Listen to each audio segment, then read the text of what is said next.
জামাত ইসলামের সমর্থক হিসাবে আমি বা কোরআন থেকে তারা আমাদেরকে এতটুকু বুঝাইছে বা আমরা এতটুকু জেনেছি বুঝেছি যে জান্নাতে যারা যাবে আল্লাহ তালার রহমত একান্ত প্রয়োজন, ইমান প্রয়োজন।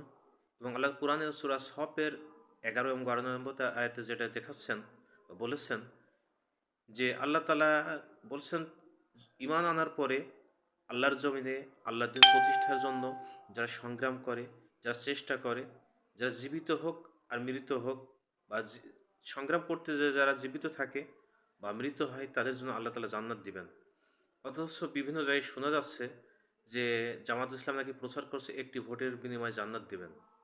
আসলে আমরা এতদিন থাকলাম, কখনো কেউ বলল না যে ভোট দিলেই জান্নাত যাওয়া যাবে।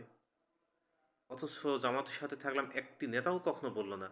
অথচ এমন কিছু ব্যক্তি বলছে জামাত নাকি তাদের কাছে জান্নাত বিক্রি করছে।